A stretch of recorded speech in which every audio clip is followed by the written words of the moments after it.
Hello, friends. This is Dave Hurwitz, executive editor at ClassicsToday.com, here with random reviews from the Overflow room. Yeah. And we keep schlepping through Haydn. We don't schlep through Haydn. We march with sprightly gait through Haydn, because Haydn is nothing if not sprightly and fabulous. And I've got what an interesting collection of things. Oh, this is fun. The Haydn Complete Piano Concertos on Arts Music. This is got some really cool stuff in here. Really fine performances too on 4 CDs with who's playing Massimo Palumbo, perfectly fine, with the Austrian Chamber Orchestra Vienna under Ernst Thies. Also UECO, the United Europe Chamber Orchestra. This probably doesn't exist anymore either. You know, the last complete set of Haydn piano concertos, there's only been a couple, was Ilse von Appenheim, who was Antal Dorati's wife, on Vox. I don't think that's available either anymore. It'd be nice if that were around. You know, most people do not realize that Haydn wrote really quite a few piano concertos. People know the D major, the last one, the one with the Hungarian rondo. But after he heard Mozart's, he quit. He just said, what's the point? You know, one of the wonderful things about Haydn and Mozart was they got out of each other's way. They really did. It really is kind of amazing when you think about it. When someone asked Haydn to write operas, he said, don't ask me, ask Mozart. He said, nobody can compare to him. I mean, they really knew. I just think that's phenomenal. But anyway, Haydn wrote 1, 2, 3, 4, 5, 6, 7, 8, 9, 10, 11, 12, 13 piano concertos, or works with, piano in them. Now, were they great piano concertos? No. Are they Mozartian in quality? No. Except for the last one in D major, possibly. But they're delight. It's Haydn. I mean, how bad could it be? It's nice, pleasant, enjoyable, lively music. And every so often there's a little trick that lets us know that he's who the composer is. So they're wonderful pieces. And CD 4 is very interesting because it's got a whole pile of divertimenti for piano, violins, and cello. And nobody knows these pieces. It's really, really very, very cool. There's 1, 2, 3, 4, 5, 6, 7, 8 of the suckers, lasting 50 minutes and 50 seconds. They're not very long. They're very early works, but they are extremely charming. And it's just so much fun to dip into the bottomless well of Haydniana and find all of this stuff waiting for us to sample and play with. So that's nice to have. Then we've got, another recording of Die Schöpfung. Oh, yes, Pant, Pant, Drool, Drool. This one is fabulous. Absolutely fabulous. It features Thomas Hengelbrock is the conductor. He's a wonderful conductor. With Simone Kermis and Dorothy Meads and Steve Davislim, Johannes Manoff, and Laki Chung. Now, these are not people who are everyday household words, but they all sing well. Very, very well. More to the point, you've got the Balthasar Neumann Choir and Ensemble, and they are fabulous. This is a period instrument performance. It has the bigness the piece demands because they play full out with wonderful intimacy and color and all of the benefits of period instruments and none of the miserableness that sometimes comes with them. So this was really, really cool. It's on Deutsche Harmonia Mundi. And I've talked about it before. It's one of the great recordings of the creation, particularly if you're a period instrument person, for sure. Then we've got some piano works. The piano concertos with Ronald Brautigam. Oh, this is great, too. These are, he did his Haydn complete sonatas and other piano works are amazing. Brautigam's that on Bis, and, big box. And you've got the major piano concertos here, the D major, the F major, the other D major, the big one with the Hungarian rondo finale, and the G major. That's concertos numbers 2, 3, 4, and 11 out of the 13 of them.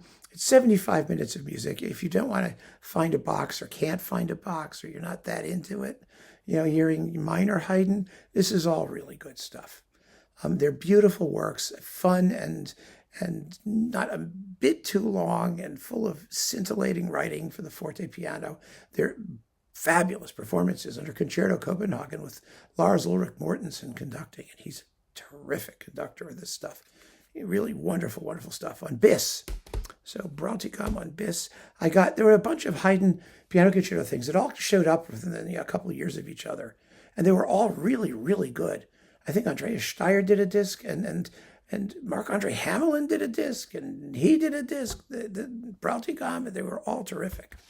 So then we've got, Haydn, London Symphonies arranged for flute, strings, and continuo by Johann Peter Salomon.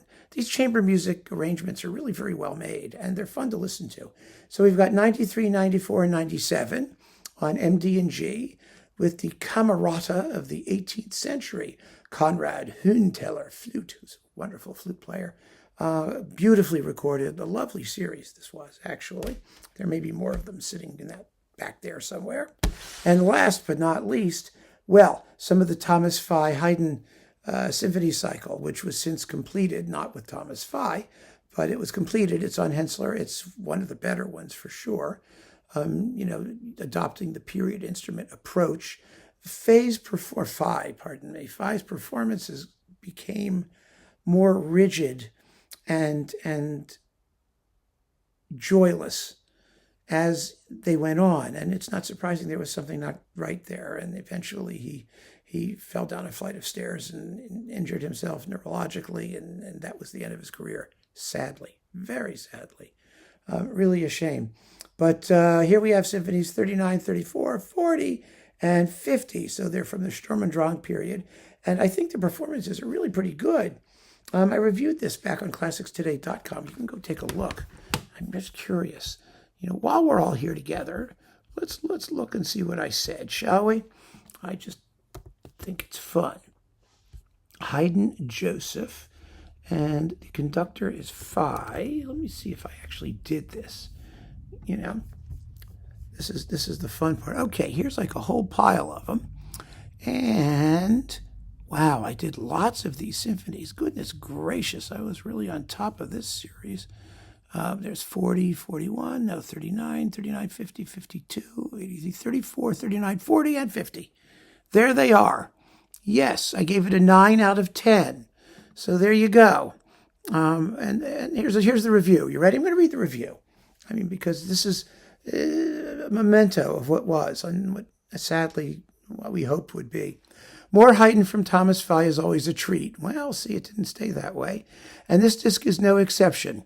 Almost all of Haydn's symphonies, even the really obscure ones, have something that places them beyond the ordinary. Examples are number 50's grand first movement, brilliant scoring for trumpets and timpani, or number 40's concluding fugue. Haydn truly was a master contrapuntist, though he's not known for it today.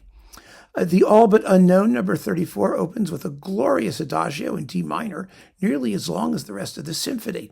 The big item here, though, is Symphony number 39. Yeah, that's one of the dark ones, which provided the inspiration for Mozart's rather less interesting Little G minor Symphony number 25, with which, aside from the home key, it shares interesting scoring for 4 horns, pitched as contrasting pairs. Given his period instrument approach, we expect Fye's Haydn to be swift and punchy, and so it is, although he gives full weight to number 34's slow first movement. Indeed, if I have anything to criticize here, it's the fact that he takes some of the opening movements too swiftly, not giving the pauses in number 39's first movement, for example, sufficient time to register the necessary foreboding. On the other hand, you might just say the hell with it and enjoy the brilliant playing of the Heidelberg Symphony, the bite of the horns and woodwinds, and Fye's determination to wring every last drop of excitement from even the most outwardly commonplace passages. Either way, this excellently recorded disc is certainly well worth hearing, and in some respects remains in a class of its own compared to other versions of the same works, period, style, or not. So yeah, it was really good. And if you got the Haydn cycle, listen to these, particularly 39, 34, 40, and 50. Give them a shot. There's like so much of this stuff swimming around now. It's hard to decide what to pay attention to and what not. So I think these are wonderful performances that are worth sampling from the big set. So that's it for now. Much more to come. Keep on listening, friends, and take care.